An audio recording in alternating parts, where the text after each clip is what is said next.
January 1945. A bitter wind moves through the pine forests of eastern Germany, carrying with it the low thunder of distant artillery. The snow is fresh, untouched except for a narrow track carved by a small reconnaissance team moving under the cover of dawn.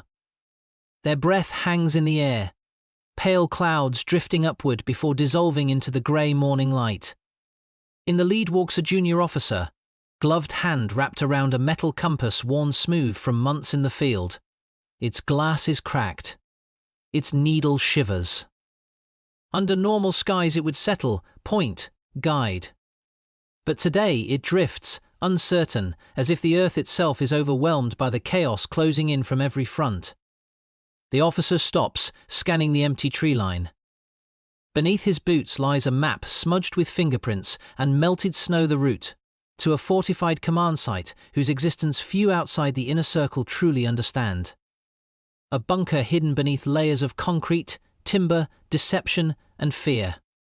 The faulty needle trembles again, tilting a few degrees off the expected bearing, and the officer hesitates a small moment. Almost invisible, yet one that will ripple across the decisions made inside the structure ahead. And it is here that the story of a broken compass begins to merge with the shrinking world surrounding Hitler's last secret refuge.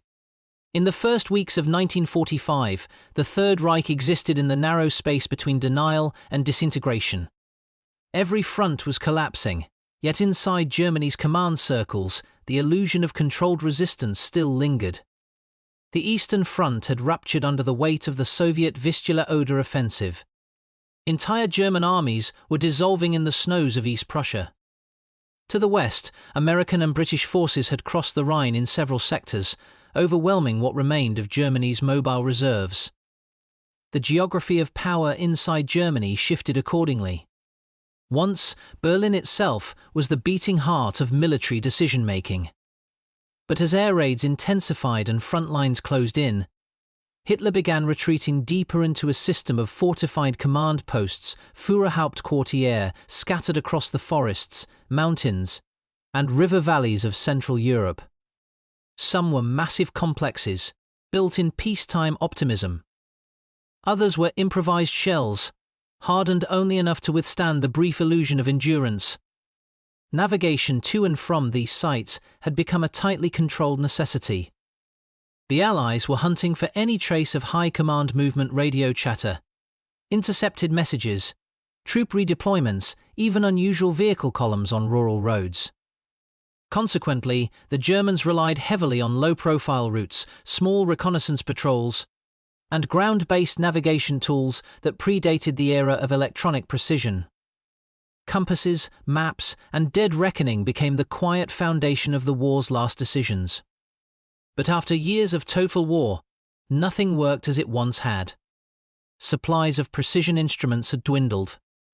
Factories were destroyed or operating under blackout conditions. Quality control suffered. Instruments arrived at frontline units with minor manufacturing flaws that would have been unthinkable earlier in the war. Even well-made tools suffered from rough handling, cold weather, magnetic interference from nearby equipment, and the simple exhaustion of men relying on instruments pushed far beyond their intended life. This was the landscape in which the secret bunker at the center of this narrative existed, a command post constructed late in the conflict, intended to serve as both a refuge and a nerve center. Its location relied on obscurity, dense forests, scattered villages, and winding roads that made aerial identification difficult. But obscurity also meant complexity. Approaching it required precise bearings through terrain altered by winter storms, fallen trees, and Soviet advances that rendered older maps misleading. German officers moved between these sites through a deteriorating web of field roads, some buried completely under snow. Vehicle convoys risked detection from Allied aircraft. Radio transmissions risked triangulation. Even simple torchlight could betray movement to roving Soviet scouts. As a result, small teams often traveled on foot or in lightly marked vehicles, navigating with tools that had survived the entire span of the war. A broken compass was not uncommon. Its implications, however, could be enormous. In January 1945, the weight placed on these small instruments grew heavier with each passing day. The Wehrmacht was no longer maneuvering armies on open plains, but clinging to pockets of resistance. A misplaced bearing could redirect a patrol into the wrong village, delay a report, or cause confusion in terrain already saturated with fear and retreat. More critically, navigation errors could alter the timing of important briefings inside command. Bunkers briefings, on which Hitler increasingly based his shrinking sphere of decisions. That bunker, one of several remote sites used as temporary command nodes, required absolute secrecy. Only select officers and couriers knew its precise approach routes. Its planners believed remoteness equaled safety. But remoteness also meant vulnerability. Every incorrect turn, every hesitation, every delay increased the chances of detection by roving Soviet vanguards or Allied reconnaissance flights. The compass carried by the officer in the opening scene was not remarkable in its design. It was a standard issue German marching compass, the kind produced in large quantities before the war. Some featured bakelite casings, others metal housings, all with a needle suspended on a jeweled pivot. Under normal conditions, they were reliable tools. But by early 1945, reliability had become a luxury. Manufacturing defects had crept into production lines. Repairs were improvised. Cold temperatures thickened the damping fluid. Nearby engine blocks or field radios could distort bearings. Even steel ammunition carried close to the instrument could skew readings by a few degrees, enough to matter on a winter path where every landmark was buried in the same featureless white. Inside the bunker itself, maps were still plotted meticulously. Staff officers monitored shrinking resources, moved markers along front lines that eroded faster than any plan could accommodate, and waited for field reports that often arrived late, incomplete, or already obsolete. A command system built on rigidity and hierarchy struggled to function as the physical world around it dissolved. And so, in the chaos of January 1945, a single flawed instrument could feed into a chain of confusion that extended from a snow-covered forest trail all the way into the dimly lit briefing rooms, where Hitler clung to the belief that precision still existed. It is from this fraying strategic environment that the deeper story of the bunker's construction and purpose emerges. The secret bunker at the center of this story did not begin as a symbol of the Reich's final desperation. Its foundations were poured in the last years of the war, during a period when Germany still possessed the illusion of strategic mobility. Organization topped the vast engineering and construction group responsible for everything from the West Wall to highways and submarine pens oversaw its development. Their engineers worked under strict secrecy, supervised by SS officers who ensured that workers saw only the parts they were meant to see. The site chosen for this bunker lay within a landscape of dense woodland, shallow hills, and networks of small rural roads. These areas were ideal for concealment. Aerial reconnaissance struggled to distinguish construction activity from natural forest cover. Materials were transported under tarpaulins, workers moved at night, and heavy machinery ran only at staggered intervals to avoid generating patterns Allied analysts could trace. The bunker itself followed the design philosophy of later war German headquarters. Deep burial, reinforced concrete walls exceeding 2 meters in thickness, shock-resistant internal chambers, and ventilation shafts disguised as tree stumps. Communication rooms were lined with layers of shielding to protect equipment from interference. Map rooms contained tables bolted to the floor, their surfaces illuminated by low-powered lamps, meant to conserve fuel and keep the bunker's electrical signature minimal. This construction period reflected a shift in German strategic culture. Early in the war, mobility had been strength open command posts near the front, constant relocation, flexibility. But by 1943-44, the Allies' ability to detect, bomb and isolate command structures had changed everything. Hitler increasingly trusted hardened, static headquarters, places where orders could be issued in isolation from surrounding chaos. These bunkers represented both physical and psychological fortresses. Yet each one created a new problem. The more deeply hidden the headquarters, the more complex the routes needed to reach it. Access roads were intentionally unmarked. Forest paths twisted to avoid clear lines of sight from above. Civilian landmarks were removed or altered. Even nearby villages lacked precise information. In wartime, secrecy became indistinguishable from disorientation. To compensate, Organisation TOT provided detailed printed maps to approved officers, couriers, and engineers who required access. These maps were often updated weekly, sometimes even daily, reflecting changes in terrain, weather, or Soviet advances. They showed not only roads but small streams, clearings, and elevation contours, allowing navigation teams to triangulate positions with compasses and optical sighting tools. However, by late 1944, the quality of these maps varied sharply. Many were printed on worn plates. Some were outdated by the time they reached the units. Road conditions changed faster than cartographers could revise them. Snowstorms buried natural markers. Refugees clogged routes. Soviet breakthroughs created pockets of uncertainty where even German staff were unsure which lanes were still secure. In this environment, the compass took on a role far beyond its simple mechanics. It was the anchor for every bearing plotted, every path chosen, every silent trek through the forests that shielded high command. Officers became accustomed to checking and rechecking their instruments, comparing magnetic bearings to landmarks, calculating small corrections to avoid drifting off invisible paths. But cold and exhaustion made such precision harder with each passing day. Damping fluid inside compasses thickened in sub-zero temperatures, slowing the needle.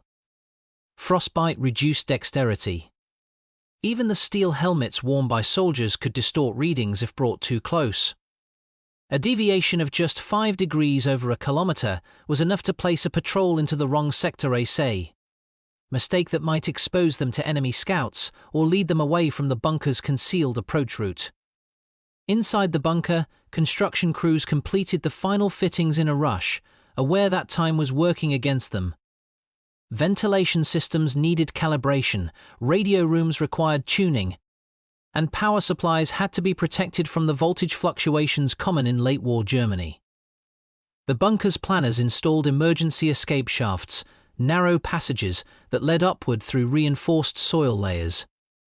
These were designed not for comfort, but for the grim possibility that the structure might one day be encircled. By early 1945, the bunker was operational. Generators hummed behind steel doors. Maps covered the walls. Telephones connected the complex to what remained of regional command networks.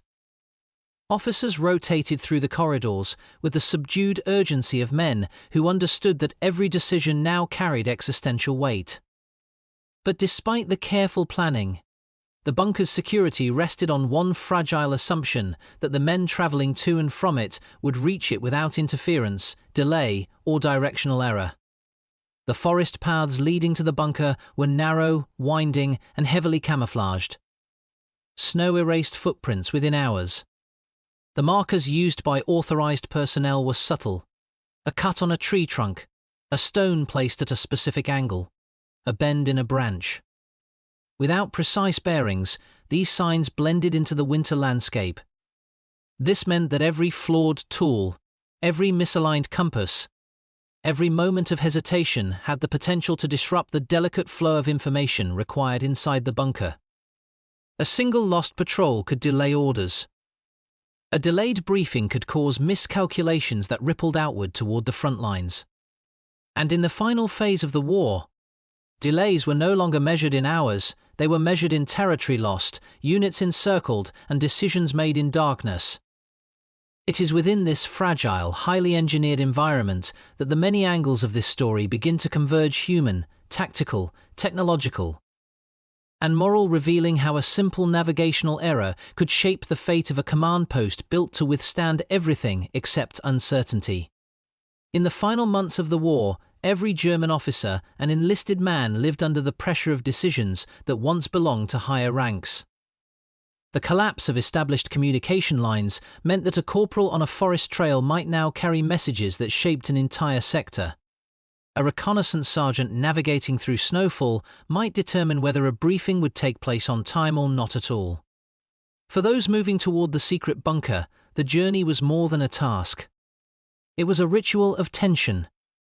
Boots sank into snow that masked uneven ground. Breath fogged the cold air, obscuring the compass dial if held too close. Each man carried the knowledge that mistakes were unforgiving.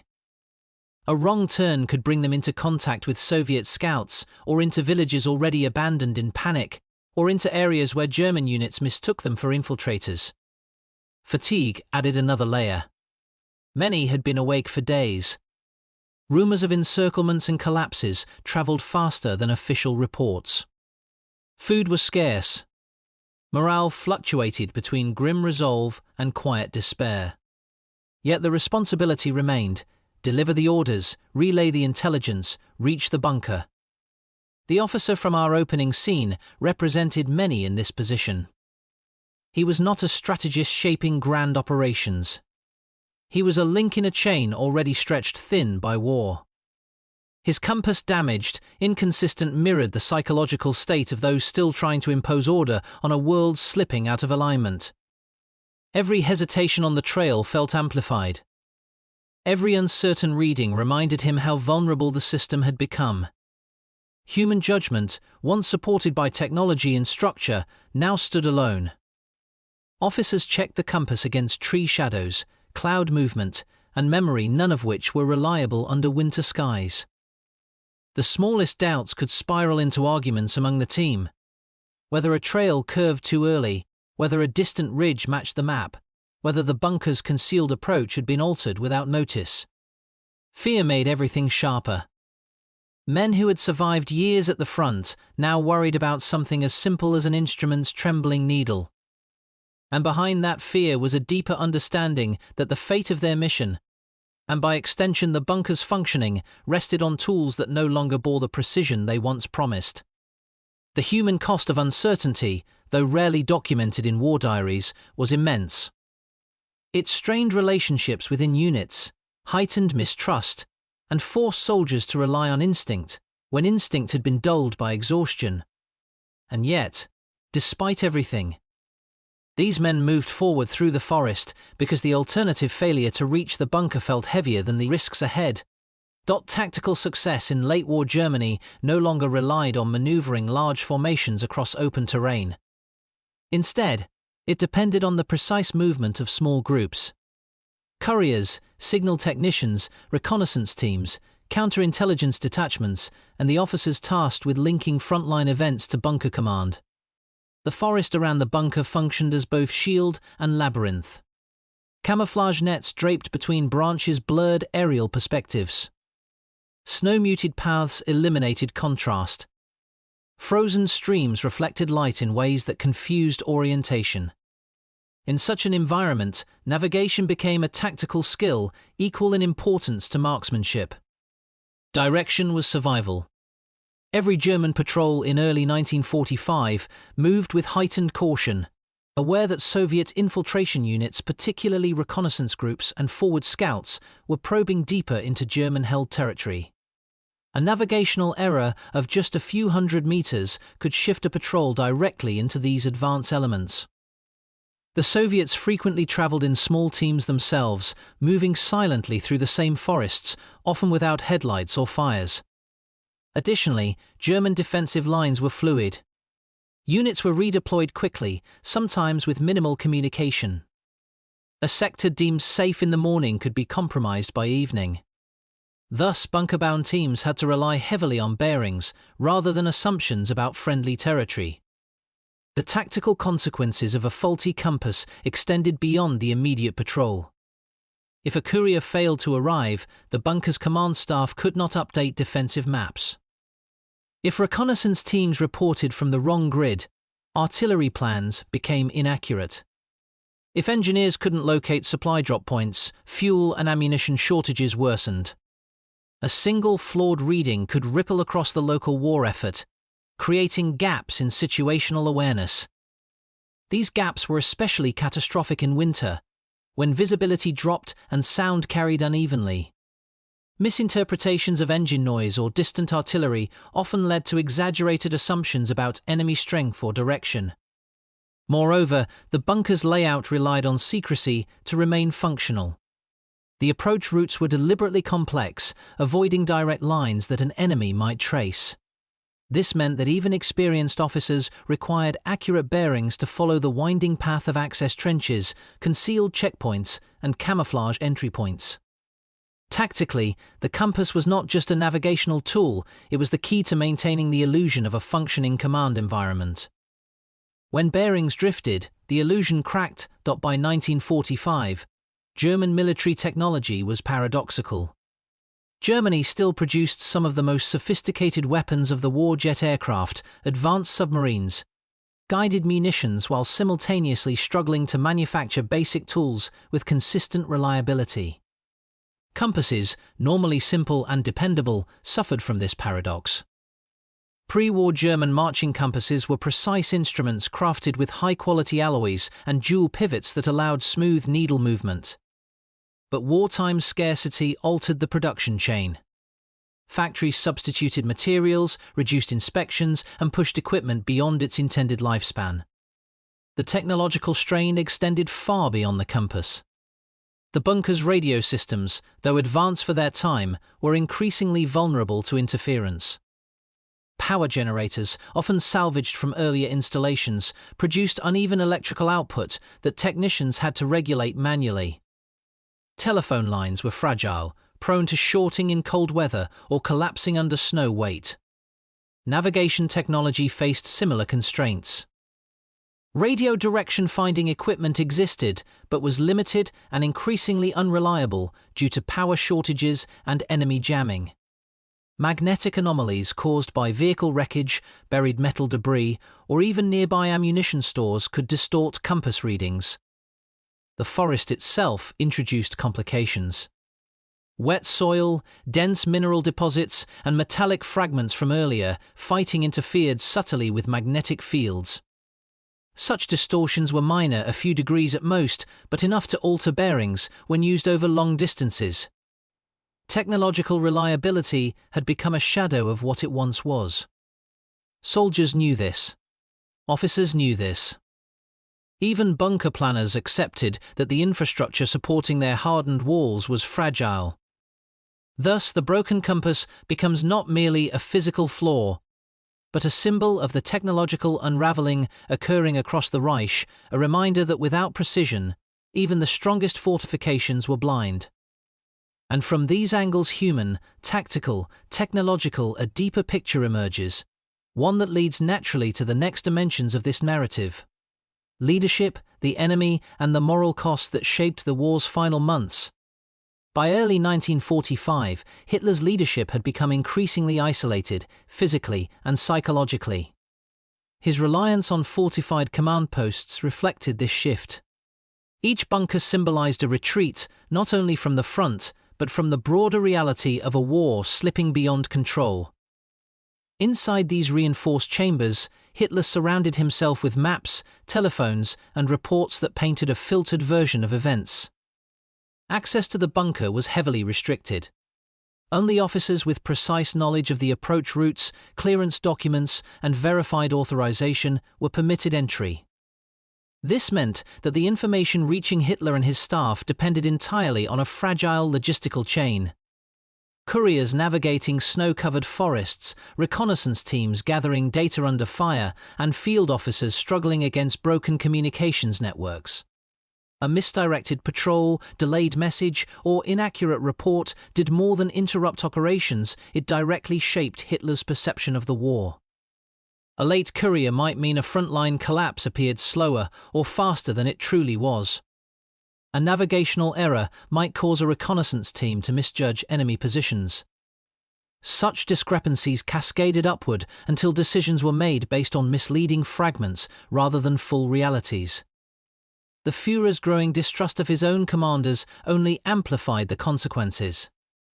He demanded precision at a time when precision was impossible. He dismissed reports that contradicted his expectations. And within the bunker walls, each discrepancy, even one caused by a faulty compass, was interpreted not as the product of technological collapse, but as evidence of incompetence or disloyalty. Commanders visiting the bunker carried the burden of proving their reliability. Maps were scrutinized. Bearings were checked repeatedly. Officers arriving late, even if delayed by terrain or weather, faced interrogations.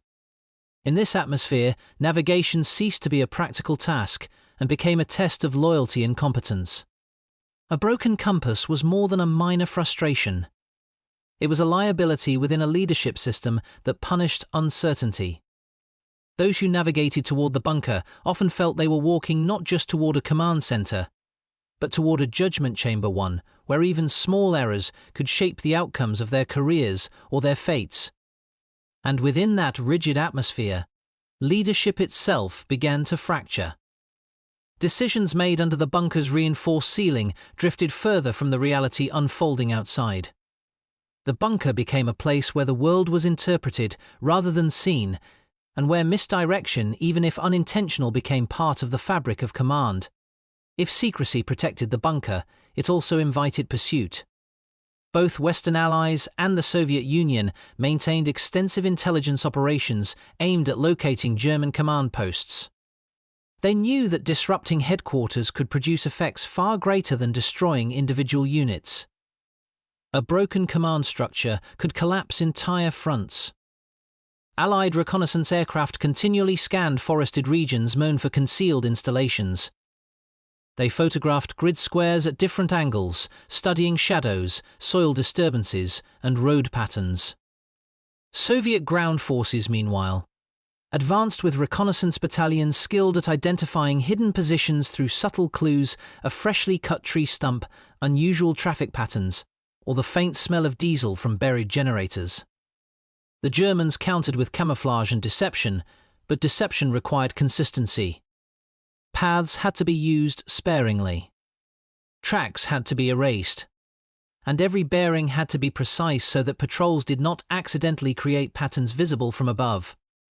A navigational error threatened this entire defense. If a patrol wandered off route, their footprints could create new trails. If a vehicle turned in the wrong direction, its tracks could be spotted by aerial cameras. If an officer approached the bunker from a non-standard direction, he might lead an enemy scout to its perimeter. Moreover, the collapse of the front increased Allied attention. Soviet units in particular were skilled at exploiting confusion. They knew German navigation was strained.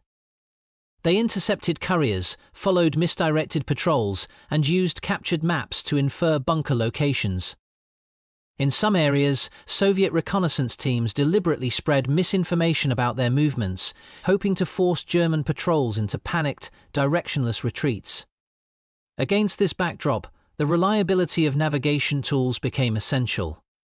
A faulty compass didn't just endanger a patrol, it weakened the entire camouflage system protecting the bunker, exposing it to detection from both sky and ground. The enemy did not need to find the bunker directly. They needed only to find inconsistencies.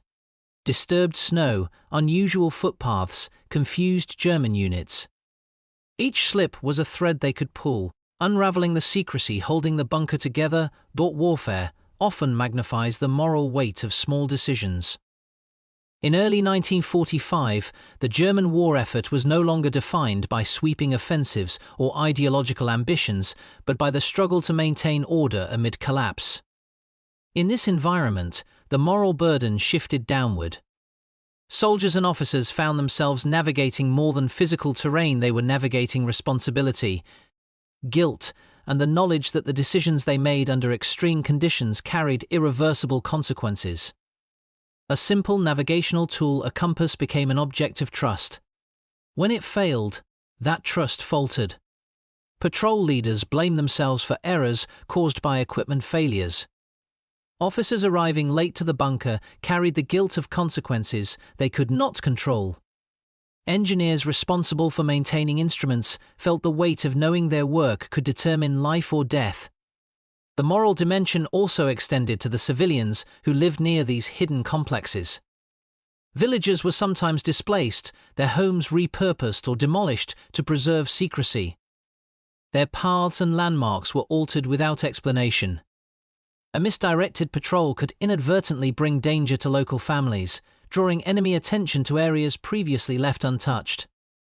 Inside the bunker, moral strain was evident in the behavior of the staff. Officers confronted the growing gap between the reports they received and the reality described by exhausted couriers. They watched as the infrastructure of precision eroded not just tools, but trust, judgment, and coherence. And in this environment, every small failure carried outsized repercussions. A broken compass did not merely lead a patrol astray, it symbolized a broader collapse of clarity and responsibility. It reflected a system so stressed that even the simplest instruments could no longer be counted on. These moral pressures shaped the decisions made within the bunker. They influenced how officers interpreted reports, how they planned withdrawals, how they interacted with their superiors, and how they justified actions taken under extreme uncertainty. And as the moral, leadership, and enemy angles converged, they set the stage for the moment when all these tensions would collide, the turning point when navigational error, collapsing infrastructure, and strategic desperation intersected to alter the fate of the bunker. A moment when the bearings would fail, and the consequences would unfold rapidly. It was the second week of January 1945 when the event that would define the bunker's fate began to unfold. Temperatures had plunged below freezing. Snowfall thickened into a curtain that erased the horizon and swallowed every sound except the muffled crunch of boots. The war outside pressed inward, Soviet spearheads advancing rapidly through East Prussia, German units falling back under relentless pressure, and reports arriving too fast for any headquarters to process cleanly. Inside the bunker, the atmosphere was tense but controlled. Staff officers worked in narrow rooms lit by dim lamps, adjusting markers on maps that now changed hourly. A courier team was expected from a forward observation post, a team carrying critical reports about Soviet armor movements along a forested corridor that threatened to bypass German defenses entirely. These were not routine updates. They were assessments that could dictate whether entire battalions would be repositioned to avoid encirclement. Those in the bunker waited.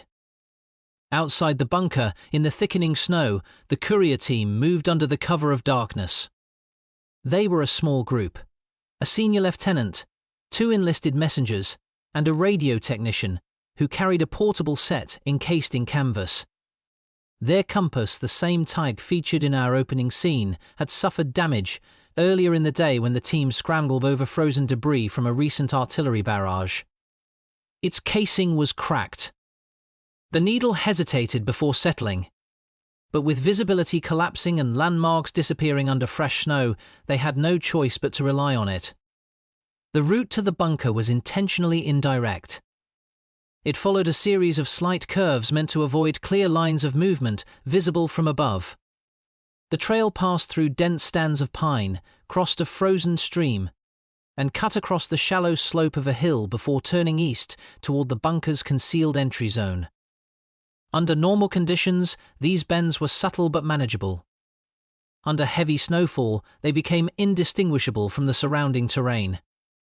The lieutenant held the compass close to his chest, shielding it from the wind. The needle drifted left, then stabilized. He hesitated, recalling the map in his mind. The trail should bend slightly north at this point. But the compass leaned uncertainly southward. The men exchanged quiet glances.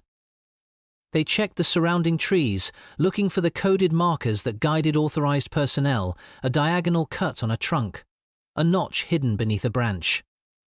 But the snow clinging to bark concealed everything. Time mattered. They had already been delayed by detouring around a shell crater. The lieutenant knew the bunker staff was expecting them. He trusted the map more than the instrument, but the world outside the bunker had grown unreliable. And so, after a moment of hesitation, he followed the bearing indicated by the needle. It was a small degree of error, not enough to seem alarming but significant. Enough to redirect the patrol onto a divergent path running parallel to the correct route. As they moved, the snowfall thickened. The forest darkened. The radio technician tried to pick up a signal from a relay post, but atmospheric interference and low battery power rendered the set nearly useless. The men pressed forward, unaware that the compass's deviation was growing stronger as they approached a clearing filled with buried metallic wreckage from earlier fighting. The magnetic interference shifted the needle further off course. Inside the bunker, staff officers began checking their watches. The report should have arrived. They reassessed their maps, calculating the latest Soviet advances, waiting for the intelligence needed to justify a counter-positioning of their own reserves. Without it, they could not recommend decisive action. The disconnect widened. The courier team, meanwhile, reached the edge of a small ravine they did not expect to encounter. The lieutenant paused again, uneasy. This feature was not on the map. The technicians offered cautious suggestions. Perhaps the map was outdated, perhaps snow had altered their perception.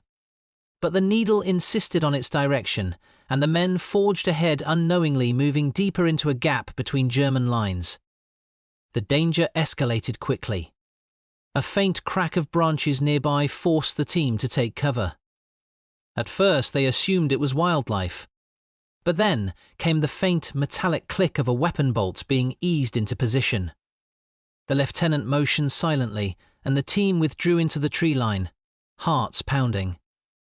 Moments later, shapes emerged through the snow, not German patrols, but Soviet reconnaissance scouts operating ahead of the main advance. The navigational error had carried the courier team directly into a zone the bunker staff believed was still under German control. The lieutenant signaled for silence. They crouched beneath the low branches, praying the Soviets would pass without noticing. But the snow betrayed them.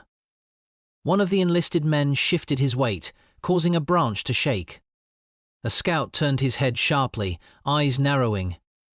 A burst of gunfire shattered the forest silence. The courier team scattered.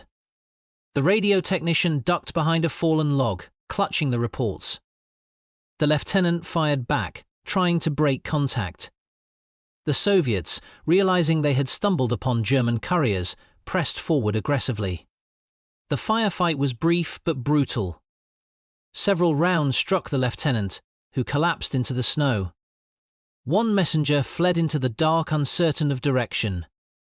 The radio technician attempted to escape downhill, but the ravine blocked his path. The Soviets closed in, seizing both the radio set and the folded documents with their crude but urgent sketches of enemy armor concentrations. The courier team had been carrying intelligence the bunker needed, intelligence that in enemy hands now strengthened Soviet understanding of German defensive intentions. Back at the bunker, the absence of the patrol grew ominous. Officers shifted uncomfortably. Decisions that required updated reconnaissance were delayed. Troop movements hesitated. Defensive gaps widened. The bunker's carefully constructed illusion of stability stretched thin. A broken compass needle had become the axis on which an entire night's decisions would pivot. And as those decisions accumulated, the weight of the failure began to reveal itself in the hours that followed. Inside the bunker, no single moment announced that something had gone wrong. It revealed itself slowly in the pauses between radio messages, in the stiffness of the officers' shoulders, in the way men lingered a little too long over the plotting tables, as if willing new information to appear. The courier team was now several hours overdue. Whether delays were common in winter, patrols sometimes took safer detours when artillery fire intensified. Radio batteries failed in the cold. The explanations were plausible, which made the uncertainty even harder to interpret. No one wanted to escalate concern prematurely. A missing courier had implications, acknowledging that they were missing had consequences. A sergeant at the communications desk tried repeatedly to reach the relay station the patrol should have passed.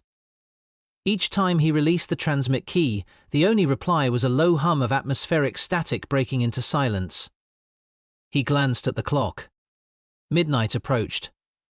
In the operations room, the senior staff officer, a man known for his disciplined calm, studied the map with growing unease.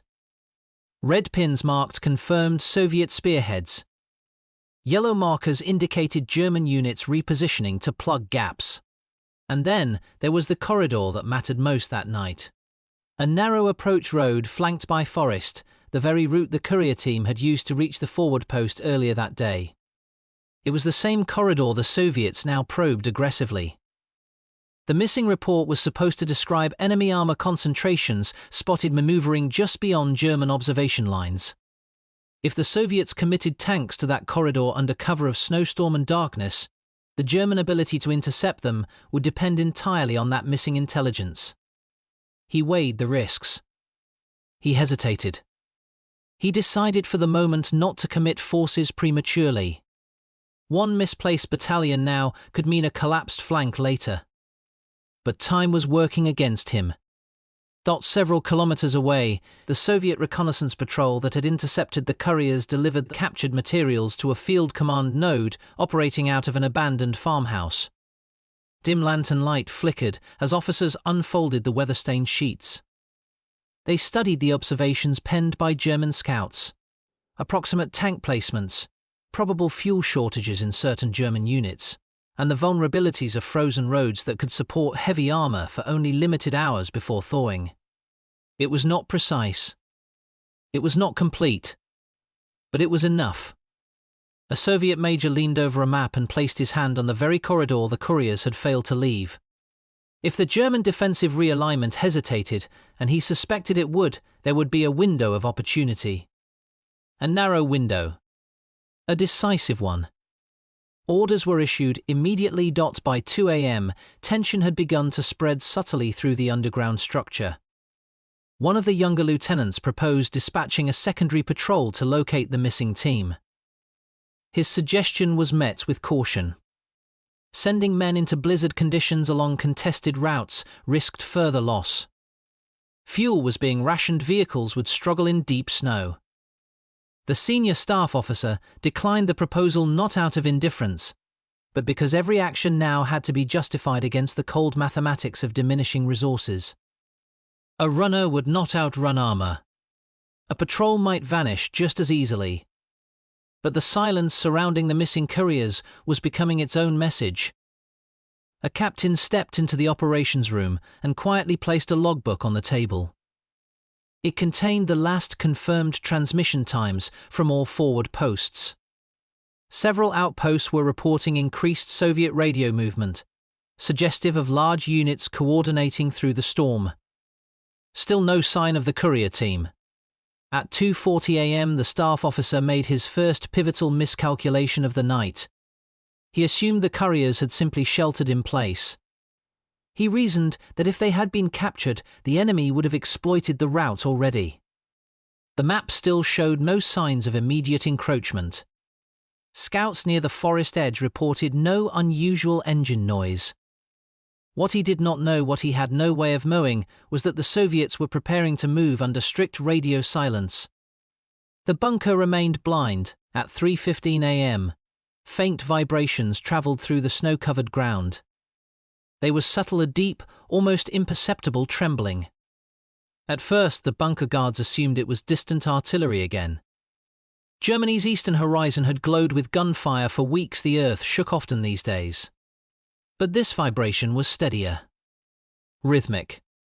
Tracked.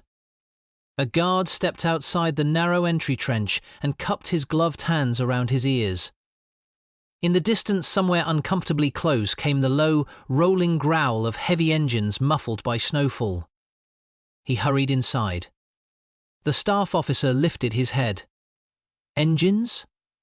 At this hour? In this weather? The men gathered at the plotting table exchanged dark looks. Someone reached instinctively for the missing reports. Someone else stared at the map, as if hoping it would rearrange itself into a more forgiving reality. They all came to the same conclusion at nearly the same moment. The Soviets were moving through the corridor the couriers were supposed to secure. And they were doing so without German resistance because the warning had never arrived. The staff officer gave his first major order of the night. Alert all units along the interior line. Prepare for immediate repositioning. But it was already too late to respond with precision. German armor in the area was limited. Fuel shortages had forced motor pools to ration operations to intervals. Infantry units were exhausted and scattered across too many defensive obligations. The frozen roads, once marginally passable, were now deteriorating under fresh snowfall. Tanks meant to intercept enemy spearheads would require precious time to warm their engines, clear accumulated snow, and coordinate movement. Every lost minute mattered. Every lost minute traced back to the compass needle that had drifted only a few degrees off course. At 3:50 a.m., the bunker's outer listening post transmitted a short, panicked message. Multiple engines, advancing from northwest, not ours. It was followed by muffled gunfire, then silence. In the operations room, men froze. Not dramatically, not with shouts or chaos. Just a hard, cold stillness, the stillness of realization. The courier team had not been delayed. They had not sheltered in place. They had not chosen a slower route. They had simply been lost. Lost because an instrument, damaged earlier in the day, had pointed slightly wrong. Lost because the world around them had erased every natural landmark. Lost because magnetic debris buried in snow had quietly warped the needle's faithfulness. And because they were lost, the bunker was blind. The Soviet armored column now moved unhindered toward a point on the map the German staff had believed was secure. A single navigational error had altered the alignment of an entire night's decisions. And the consequences were only beginning. The first clear sign that the outer defenses were collapsing came not from a radio message, but from the sound of artillery, deeper, heavier, closer than anything the bunker staff had heard in the preceding days. It rolled across the frozen landscape like a distant avalanche, its echoes vibrating through the concrete walls. Men inside the operations chamber paused mid-task. Someone instinctively checked his watch. Artillery that close meant only one thing: forward units were already engaged. The senior staff officer ordered immediate confirmation from the nearest observation trench. The reply arrived seconds later, short and breathless. Soviet tank sighted. Distance unknown. Closing fast. The sentence cut off in a rasping hiss of static. Inside the bunker, the atmosphere shifted. Voices lowered. Movements sharpened. The officers were trained for crisis, but the realization that a Soviet armored spearhead was advancing toward a supposedly secure corridor created a different kind of tension, the tension born from knowing that decisions made earlier in the night had been built on flawed information. A runner scrambled to deliver updated map overlays. Another officer began marking suspected Soviet approach routes with red pencil strokes. The narrow forest road the couriers had attempted to use now appeared as a point of failure on the map, a gap no one had intended to leave open. And still the artillery grew louder. The staff officer gave the order to commit reserve infantry to the northwest approach. The men selected for the task were part of a Volksgrenadier formation, tired, thinly equipped, many of them barely recovered from earlier engagements. They would need half an hour just to assemble outside. More if ammunition stocks were frozen or miscounted. Tank support was even more uncertain. The nearest operational Panzer IV were positioned farther south, conserving the last pints of fuel. Their engines, having cooled through the night, would require long minutes of warming before movement. Under ideal conditions, they could reach the threatened corridor in under an hour. In a blizzard, in darkness, on deteriorating winter tracks, their arrival time might double. But the Soviets were not waiting. A second thunderous artillery volley shook the bunker. Plaster dust drifted from the ceiling. A kerosene lamp flickered before stabilizing. The communications sergeant finally broke the lingering hope that the forward line was still intact. "We're receiving multiple fragmented transmissions. 2 posts overrun. Last sighting indicates T-34s leading the column." The room went silent for a breath. Every man present understood what that meant. T-34s could navigate forest trails with surprising speed, their tracks gripping frozen soil better than heavier German armor. If they breached the narrow corridor, they could fan out toward the rear positions within minutes. The staff officer gave a new order, one he had hoped to avoid entirely. All non-essential personnel prepare for evacuation. But evacuation meant something different in 1945 than it had earlier in the war. There were no orderly escape routes left, no reassurances of safe fallback lines. The Oder front was already under immense pressure. Every kilometer westward brought them closer to Berlin, a city already bracing for siege. Inside the bunker, officers began packing maps, encryption devices, and critical documents into weatherproof satchels. The motion was precise and practiced, but heavier now with a sense of inevitability. At 4:20 a.m., the first unmistakable roar of Soviet engines reached the bunker. This time, there was no debate, no need for confirmation. The sound cut through the storm, low and relentless, growing louder with each passing minute. A guard from the perimeter trench burst into the entry corridor, snow clinging to his coat, breath steaming in the frigid air. They're close. Lights in the trees, hull silhouettes. The officer in charge didn't need to respond. The men were already moving. Inside the operations chamber, the staff officer watched the map one last time. The corridor the couriers had attempted to navigate appeared almost symbolic now, a narrow, pale line flanked by forests and villages, a line that should have been reinforced hours earlier. A line that had held the weight of a single broken instrument. He closed the map. "Begin destruction of sensitive materials," he ordered. The command triggered a quiet but focused sequence. Documents were fed into burn barrels. Radios were set to wipe settings. Codebooks were torn apart by hand. The bunker's purpose was ending. The first Soviet probing shots cracked through the trees minutes later. Sharp muzzle flashes illuminated the snowfall. A German machine gun team fired back from a camouflaged position, tracers streaking into the darkness. But the return fire was brief. A burst of tank-mounted machine gun fire shredded their position, silencing them instantly. A second team attempted to reposition. Their boots slipped on the icy trench boards. One man fell, his rifle clattering against the frozen wood. Another hauled him up. They reached the outer wall of the bunker just as a shell roared overhead and detonated somewhere behind them, showering the entry with dirt and snow.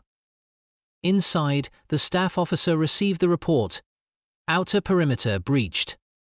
Those 4 words signaled the end of any remaining defensive cohesion. A group of officers, including the communications sergeant and several enlisted men, were ordered to leave immediately with the document satchels. They moved through a narrow escape tunnel that emerged into a gully several hundred meters behind the main structure. The night swallowed them quickly. But escape in January 1945 was not a promise, only an attempt. The staff officer remained behind with a reduced team to oversee the last minutes of the bunker's functioning. Each man took up a position, though they knew their weapons would do little against armor. When the first T-34 appeared through the trees, its hull coated in snow, its gun turning slowly toward the bunker, the staff officer felt the weight of the night settle fully upon him. The courier team, the blizzard, the silence, the lost hours. The misplaced trust in an instrument no longer worthy of it, all of it converged into this single image. A Soviet tank advancing toward a bunker that had believed itself hidden. He gave the final order: inside the bunker, all remaining personnel fall back to the inner chamber. We hold until the last man clears. But most would not clear. Outside, Soviet infantry dismounted and fanned out with practiced efficiency. Grenades arced through the air. A demolition charge was carried toward the bunker entrance. The staff officer heard the first explosion reverberate through the concrete corridors. Dust cascaded from overhead. Lamps flickered out one by one. In the darkness, he stood still for a moment, not in defeat, but in recognition of the chain of events that had led here. A faulty bearing, A lost patrol. A blind bunker. A corridor left undefended.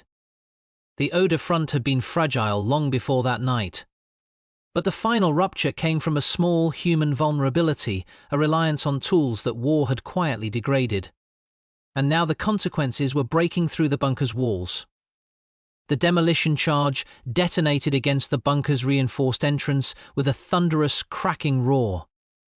Shockwaves tore through the narrow corridors, sending dust clouds rolling like smoke through the dim interior.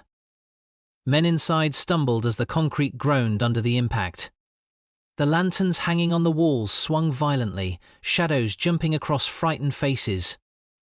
The staff officer steadied himself against the edge of the map table. Fragmented echoes of the explosion pulsed through the bunker, each one a reminder that the outer world was no longer distant. The Soviets had reached them. Their last defensive layer had collapsed. He exhaled once a long, slow breath, then motioned to the remaining men to take up defensive positions along the inner chamber. They moved with grim discipline. Some checked their rifles with trembling hands. Others repositioned ammunition crates, their boots crunching on scattered plaster. There was no illusion now. They weren't holding the bunker. They were delaying its capture just long enough for the evacuation group to gain distance. The bunker was already lost. In the corridor leading to the entrance, the first Soviet grenades rolled in. They clattered across the concrete floor like stones, bouncing off debris before exploding in bright, deafening flashes. Shrapnel tore through the walls. Dust and smoke filled the air, stinging eyes and lungs. A German machine gunner braced his MG-42 on a ruined wooden crate and opened fire toward the shattered doorway. The barrel's fierce rhythm echoed like tearing fabric, the muzzle flash illuminating the smoke-filled air. For a moment he held the Soviets at bay. For a moment. Then a Soviet anti-tank rifle cracked from outside, the round punching through the crate and striking the gunner squarely. He collapsed instantly.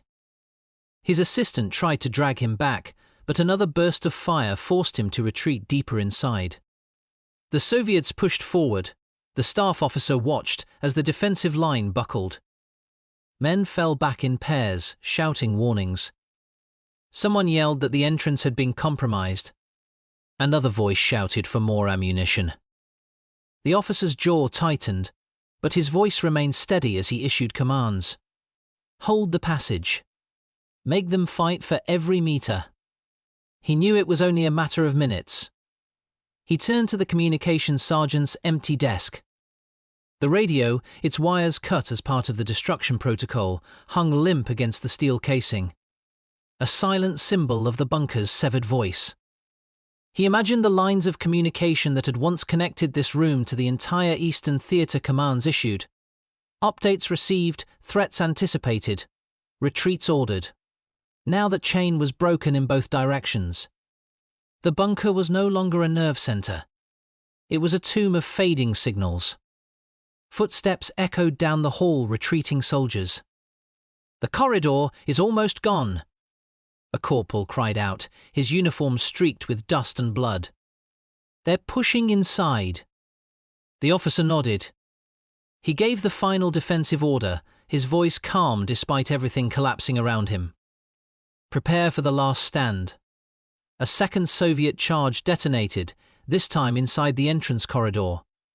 The shockwave tore through the central passage, blowing out lamps and plunging part of the bunker into darkness. Cries of pain echoed through the smoke. The Soviets stormed in behind the blast. Silhouettes appeared through the haze infantry with PPSH submachine guns firing short, controlled bursts. The German defenders responded with desperate return fire. Bullets sparked against concrete. Men shouted commands drowned out by the roaring chaos of close-quarter fighting. A defender hurled a grenade down the corridor. It exploded near a Soviet fire team, scattering them briefly. A momentary gain. But more troops followed. The Germans were being squeezed backward, step by step. The staff officer grabbed a fallen soldier's rifle and took position behind an overturned table. His breaths were steady, controlled. For the first time that night, he felt no hesitation. Only clarity, a clarity stripped of hope, but not of purpose. He fired. He saw a Soviet soldier fall. Another duck behind cover. Another burst of PPSH fire forced him back behind the table. Splinters flew from the wood, peppering his coat. The Soviets surged again. One of the defenders, a young private barely older than 20, rushed forward with a Panzerfaust. He fired the warhead down the corridor, the projectile streaking through the dust before striking a Soviet shield wall. The explosion shook the bunker, buying another minute of resistance. But only a minute. The Soviets regrouped with mechanical precision. A squad slipped past the choke point, flanking the defenders' position. Gunfire erupted at close range. The Panzerfaust operator collapsed, weapon clattering beside him. Grenades rolled deeper into the inner chamber. The staff officer shouted for everyone to fall back behind the last concrete divider. But the order barely mattered now. Soviet infantry were already spreading through the rooms, clearing them one by one. The defenders made their stand brief, fierce, hopeless. Gunshots echoed through the final chamber.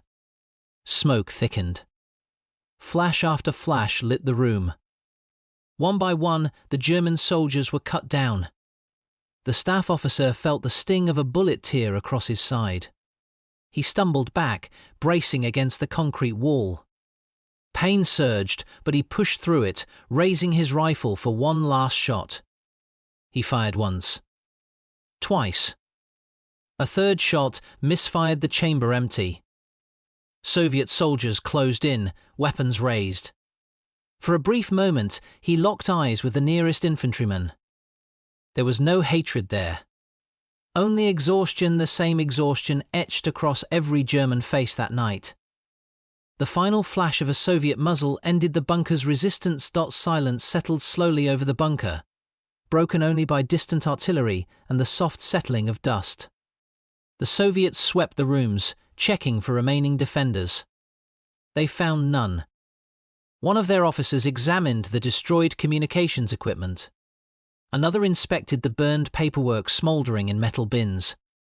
They understood what they had captured: not a fortress, but a node of intelligence and command.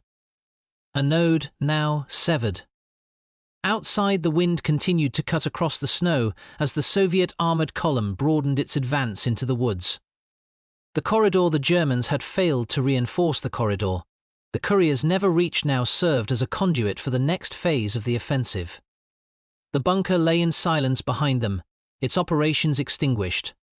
History rarely remembers such places nameless, buried, swept aside by larger battles.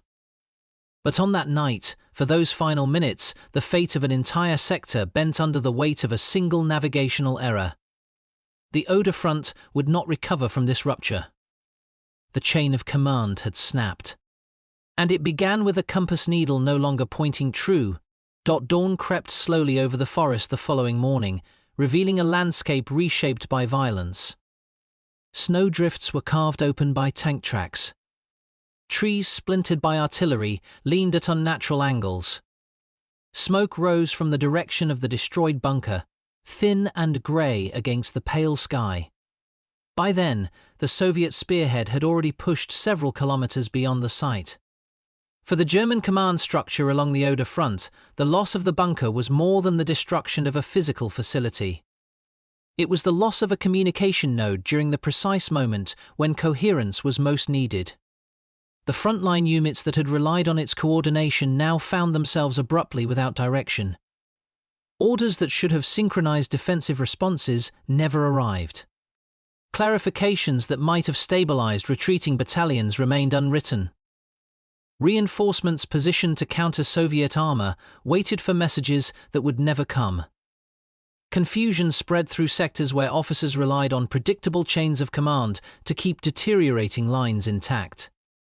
In military terms, the fall of a forward bunker was not unprecedented. But in January 1945, when the German army was stretched thin across collapsing fronts, even a single break carried disproportionate consequences.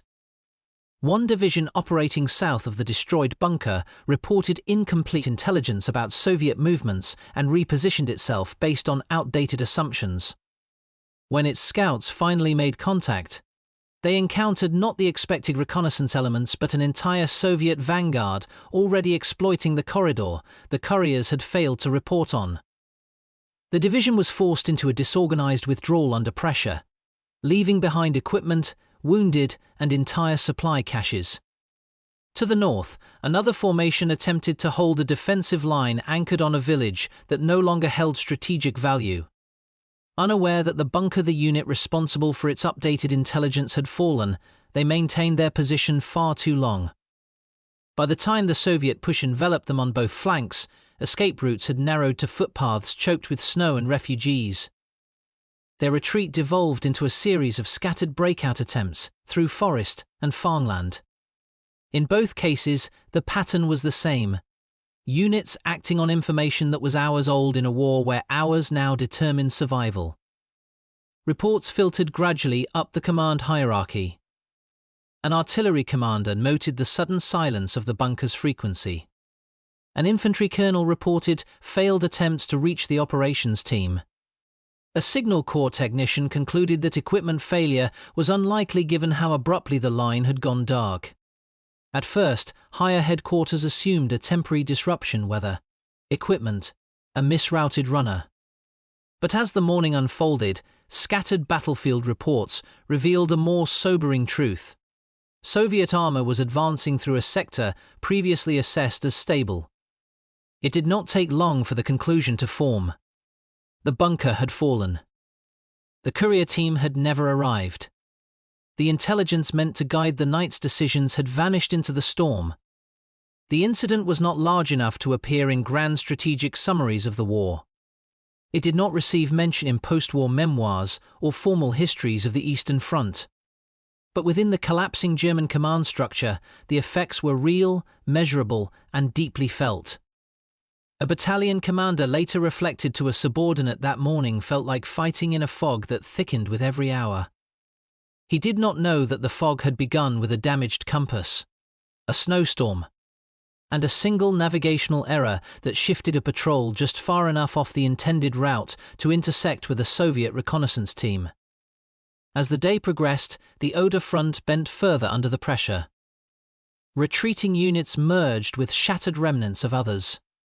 Field kitchens were abandoned. Medical posts were overrun. Horse-drawn wagons carrying ammunition turned back westward, knowing the route east had become untenable. The cohesion of the front, already worn down by months of attrition, weakened visibly. And behind all of it, the missing bunker became a silent break in the chain, a gap that widened hour by hour as the Soviets pushed deeper into German-held territory. The staff who had escaped into the forest with document satchels were now scattered across snow-covered fields, hunted by advancing units or moving through villages already half abandoned by civilians. Some would reach other German positions. Others would not. Their reports would arrive late, fragmented, or not at all. But the damage was done. The map of the Oder front had been altered in a single night. Not by a massive battle. Not by a strategic directive, but by a small navigational failure that cascaded through a collapsing system. A broken compass had helped accelerate the disintegration of a front already stretched to its limits. And in the days that followed, the consequences would become even clearer. By the second day after the fall of the bunker, the ripple effects began to take on sharper, more quantifiable form. What had started as isolated confusion in frontline battalions matured into a pattern. Delayed orders, mismatched unit positioning, and contradictory intelligence reports arriving from multiple directions. Higher headquarters struggled to understand which reports were current, which were obsolete, and which belonged to units that no longer existed as coherent formations. A staff major in one regional command post summarized the problem succinctly in his notes. "We have the appearance of communication, but not the reality. Messages continued to circulate, runners still moved, radio operators still transmitted, but without the routed intelligence from the destroyed bunker. The content of these communications was increasingly unreliable. The absence of a single node had forced the entire network to compensate, but it was a network held together by frayed wires and overworked officers. Meanwhile, the Soviet spearhead that had unknowingly plunged into the gap created by the bunker's destruction wasted no time in exploiting its advantage. They encountered weaker resistance than expected, not because German units were absent, but because German planning had assumed the thrust would come farther north. The intelligence that should have corrected this assumption was still lying in the snow beside two dead couriers. Soviet armored reconnaissance quickly recognized the opportunity. Their reports, backed by the undeniable evidence of rapid territorial gain, prompted commanders to widen the push. Within 48 hours, what had begun as a localized breach evolved into a corridor that widened steadily as more Soviet units poured in. Intercepted German chatter indicated confusion, panicked repositioning, and contradictory orders. Soviet staff officers, noting the disarray, urged an acceleration of pressure. If the Germans could not stabilize the line immediately, there existed a brief window to roll up part of the front entirely. For the retreating Germans, that window felt like a sudden acceleration of the war itself. The collapse of the local command structure also had an unintended consequence. Civilians in the surrounding region, already desperate to flee westward, received no official guidance. Where evacuation routes should have been coordinated timed against expected Soviet advances, synchronized with troop withdrawals, the absence of reliable output from the bunker meant no such planning occurred. Villages received conflicting instructions. Some were told to evacuate immediately, others to wait for official convoys that would never arrive. Thousands attempted their own escape, joining the growing tide of refugees clogging forest paths and frozen roads. Horse-drawn carts, overloaded with belongings, mixed chaotically with withdrawing infantry and artillery units. One German medic described the scene on a rural road as a single, unbroken line of misery stretching past the tree line. The chaos slowed military movement, just as surely as it impeded civilians. Artillery units that needed to reposition found themselves trapped behind columns of refugees. Supply wagons turned into immovable obstacles. And as Soviet tanks drew closer, panic amplified the confusion. Inside higher headquarters, frustration began to turn inward. Why had the bunker failed to report? Why had no signals arrived? Why had two divisions redeployed based on flawed intelligence? But those highest in the chain already knew the unspoken answer. The system itself was disintegrating. Too many command posts had been forced to relocate. Too many experienced staff officers were dead, captured, or missing. Too many supply lines had collapsed. When a single forward bunker became a point of failure, the fragility of the entire network became impossible to ignore. A colonel privately remarked to a colleague, "We are commanding ghosts. Half the units we direct no longer exist as we imagine them."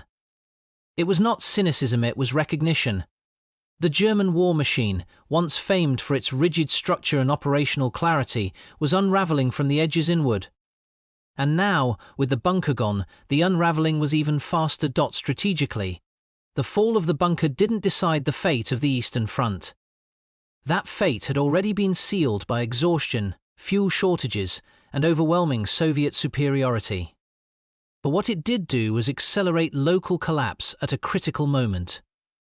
Had the courier team arrived on time, the bunker would have.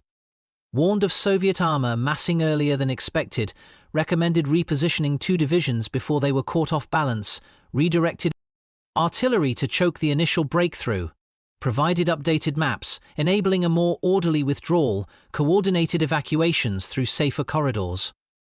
Instead, the absence of their report created a vacuum that rippled outward, turning an already precarious situation into a rout dart as the Soviets widened their corridor and German defenses bent further. Officers along the front began to realize the truth.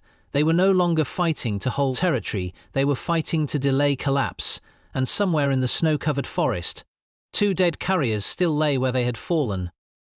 Their frozen satchels containing the words that might have bought the front another day. News of the sector's collapse did not travel as a single, coherent report. It arrived in Berlin in fragments, scattered radio messages, inconclusive situation maps, and hurried verbal accounts from officers who had retreated faster than expected. But amid the confusion, a pattern emerged. A command post near the Oder had ceased transmitting, and units dependent on its routing had either repositioned incorrectly or failed to coordinate at all. Inside the Reich Chancellery's underground corridors, the news was folded into the larger narrative of continual setbacks. Yet to the operations officers who tracked changes hour by hour, the disappearance of an entire forward bunker was not routine. It was another sign that the front was dissolving more rapidly than anyone dared say aloud. Reports were laid out on long tables. Colored pins marking unit positions were quietly shifted westward. Entire formations were removed, replaced by question marks, or left blank.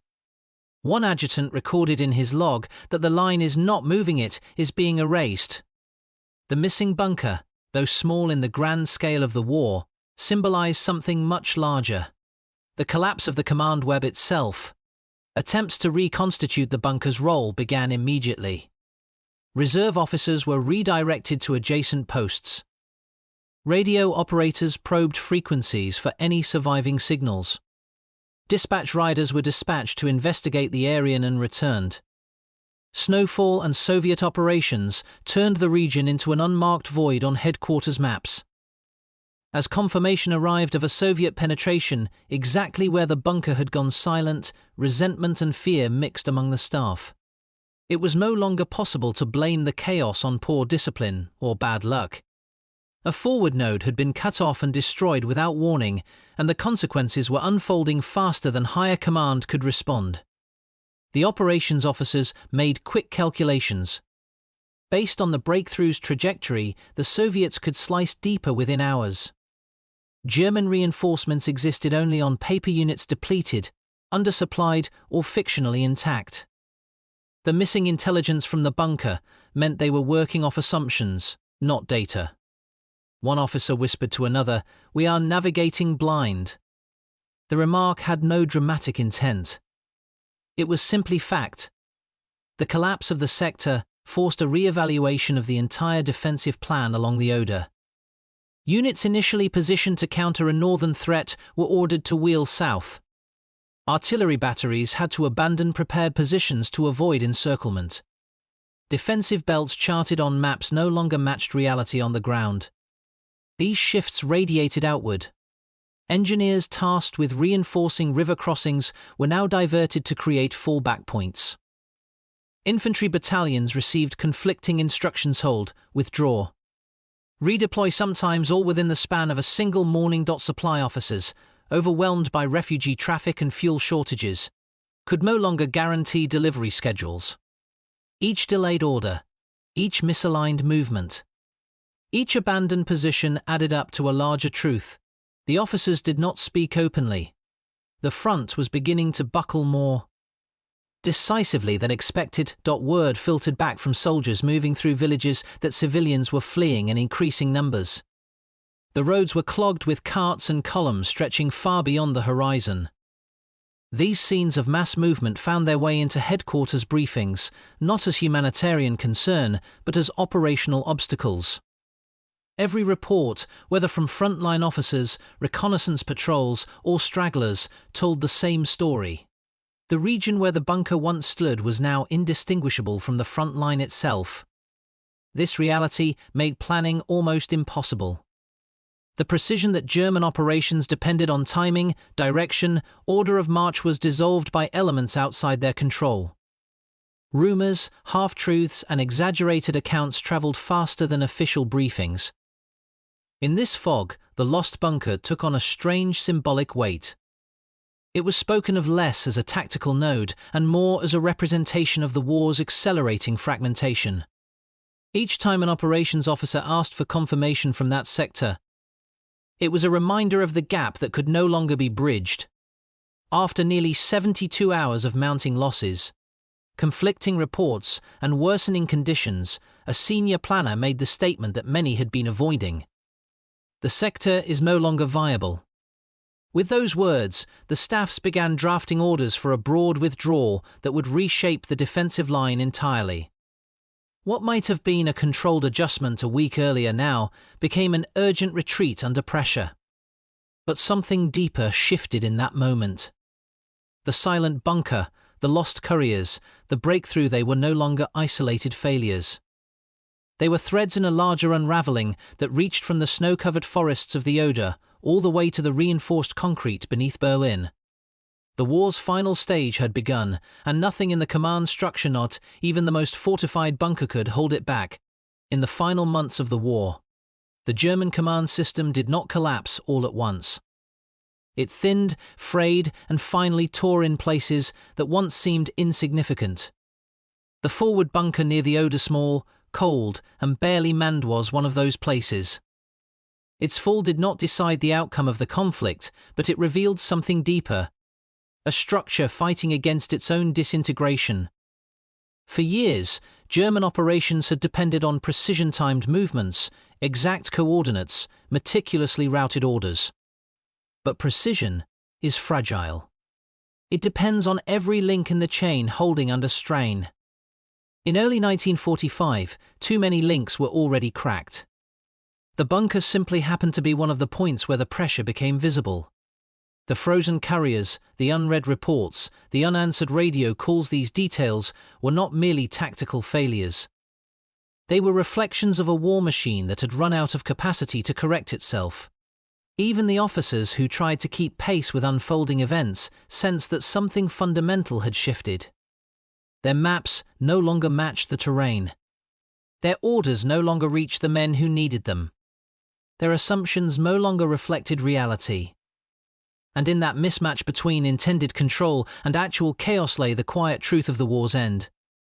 The Soviets advanced not simply because they were stronger, but because the German system had lost the ability to understand its own battlefield. Direction itself had become uncertain. A misread compass in the snow could alter the timing of an entire sector's defense. A lost courier could change the shape of a withdrawal. A silent bunker could accelerate the collapse of a river line. History often remembers the final battles in broad arcs, divisions, offensives, famous last stands. But the war's closing moments were also shaped by smaller, almost invisible failures. A frozen intersection. A broken radio. A few minutes of disorientation in a blizzard. The bunker near the Oder is a reminder that wars do not only end in grand decisions. Sometimes they end in quiet absences, messages that never arrive, rooms that fall silent, and a front line that shifts because no one can say exactly where it is anymore.